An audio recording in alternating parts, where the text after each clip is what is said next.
दोस्तों, आज हम मूल मंत्र के बारे में बात करेंगे।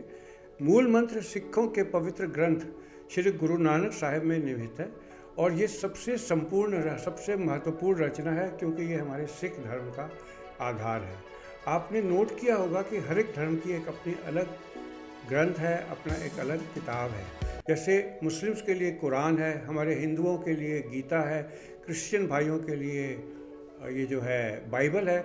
उसी प्रकार से सिख धर्म का मुख्य आधार जो है वो गुरु नानक साहब का गुरु ग्रंथ साहब है और उसी का ही मेन मंत्र है मूल मंत्र। मूल शब्द का अर्थ होता है मुख्य, जड़ या मुख्य, और मंत्र का मतलब होता है जादुई हिस्सा। यानी कि मूल मंत्र का मतलब है मंत्र का सार, जो एक मैजिक है जो इसके पूरी व्याख्या करता है। इसका महत्व इस बात से भी बढ़ जाता है क्योंकि सिखों के पवित्र ग्रंथ में आने वाली यह पहली रचना है और यह मुख्य भाग की शुरुआत से पहले ही आता है। इसमें 31 राग और अध्याय शामिल है। मूल मंत्र के बारे में कहा जाता है कि ये गुरु नानक देव द्वारा जब वो 30 साल के थे और जब उन्होंने ज्ञान प्राप्त की थी, उसके बाद उनकी लिखी हुई और कही हुई पहली रचना है। सिख धर्म का आधार होने के कारण यह सिख धर्म के संपूर्ण धर्मशास्त्र को भी समाहित करता है। जब कोई व्यक्ति गुरबाणी सीखना शुरू करता है तो यह पहला छंद होता है जिससे अधिकांश लोग सीखते हैं। यह सिख धर्म के संपूर्ण धर्मशास्त्र को सम्मोहित करने वाली संक्षिप्त रचना है। इसमें मानव अस्तित्व के लिए धार्मिक, सामाजिक, राजनीतिक, तार्किक और मार्शल चीज़ों का जिस्ट है और इसको समझने के लिए हम ईश्वर की सराहना करने के लिए हमारे लिए ये बेस्ट माध्यम है। यह मंत्र उन अवधारणाओं को समाहित करता है जिनका कई युगों से मूल्यांकन और परीक्षण किया गया है और जो किसी भी अस्पष्टता से परे दोष रहित मानी जाती हैं। इस मंत्र के बाद शेष जपुजी साहब का मुख्य मंत्र का विस्तार कहा जाता है और शेष गुरु ग्रंथ साहब को, जो कि 1430 पृष्ठ का है, मुख्य मंत्र का विस्तृत विस्तार इसके बाद किया गया है। तो अब ये मूल मंत्र क्या है जिसके बारे में हम व्याख्या करेंगे। एक ओंकार, यानी कि एक ही सच है जो सब चीज़ों का मूल और स्रोत है। सृष्टि शून्य से नहीं आई। ये कायनात, ये सृष्टि, ये ब्रह्मांड, ये हमारी पृथ्वी जब नहीं थी तो दुनिया में ऐसा नहीं कि कुछ नहीं था, तब एक ही चीज़ थी, वो था परम पिता परमेश्वर, एक ओंकार। यानी कि जब कुछ नहीं था तब एक ही चीज़ थी, वो थी परमेश्वर। ओंकार का मीनिंग होता है कि जब एक सृजनात्मक सिद्धांत बन जाता है और वह एक ओंकार बन जाता है। ओंकार दृश्य और अदृश्य घटनाओं के रूप में प्रकट होता है। सृजनात्मक सिद्धांत निर्मित से अलग नहीं है और ये पूरी सृष्टि में अखंड रूप में मौजूद है। सतनाम, श्री वाहेगुरु।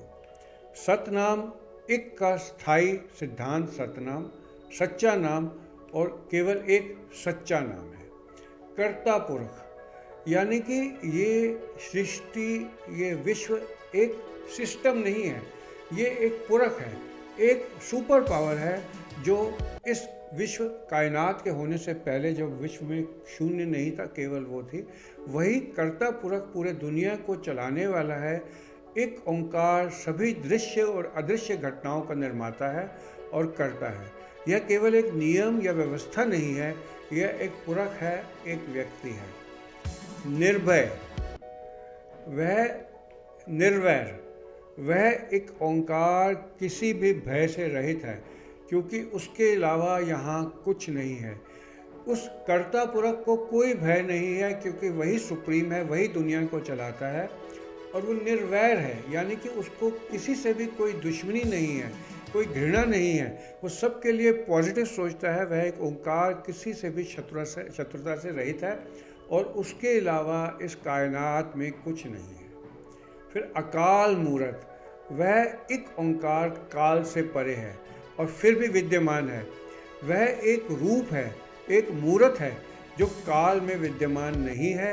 काल का मतलब इस फिजिकल भौतिक सिस्टम में, वर्ल्ड में नहीं विद्यमान, वो इससे परे है और एक सुप्रीम मूरत है जो पूरी विश्व को, दुनिया को शुरू से चला रहा है और इस सृष्टि के आने से पहले से ही उसकी उपस्थिति है और वो अजन्मा है, वो शुरू से चल रहा है। अब ये अजन्मा आता है अजूनी, वह एक ओंकार संचलित होकर किसी भी जन्म में नहीं आता। रूपों के जन्म और मृत्यु की सभी घटनाएं उसके भीतर हैं। जूनी लिया है योनि से, यानी कि उसको कोई योनि नहीं है। हमें कहा जाता है कि धर्म में पर्सन अपना चोला बदलता रहता है, लेकिन इसमें है कि सुपर पावर भगवान अजूनी है, निर्वैर है, निर्भय है। और साथ में एक और मूल मंत्र का पार्ट है सैभंग। वह एक ओंकार अपने आप में अपने द्वारा विद्यमान है। यह अपने से पहले या परे किसी भी चीज़ का कारण नहीं है। और गुरु प्रसाद, वह एक ओंकार गुरु नानक माध्यम से स्वयं को अभिव्यक्त करता है, और यह केवल उसकी अपनी कृपा और प्रसाद से ही ऐसा है जो ऐसा हो सकता है। तो मूल मंत्र जो हमारे सिख धर्म का आधार है, अगर इसे गहराई से आप समझेंगे तो यह एक ईश्वर की परिभाषा पूर्ण रूप से दे देता है। और जब इसके बारे में मैं रिसर्च कर रहा था और पढ़ रहा था, तो मैंने नोट किया कि आर्य समाज में महर्षि दयानंद ने जो आर्य समाज के 10 नियम लिए हैं, उसमें पहला नियम जो है वो उन्होंने शायद मूल मंत्र से लिया है कि ईश्वर अजन्मा दयालु है और शुरू से ही दुनिया में है। तो यही चीज़ आर्य समाज में मूल मंत्र को अपने पहले में उन्होंने इंक्लूड किया है। तो आज के लिए मेरा बस इतना ही। अगर अब आपको मेरे इस वीडियो से कुछ सीखने को मिला तो आप मेरे चैनल को सब्सक्राइब कर लीजिए और लाइक माइंडेड पीपल में शेयर कर दीजिए। आप सबका मेरे साथ जुड़ने के लिए धन्यवाद।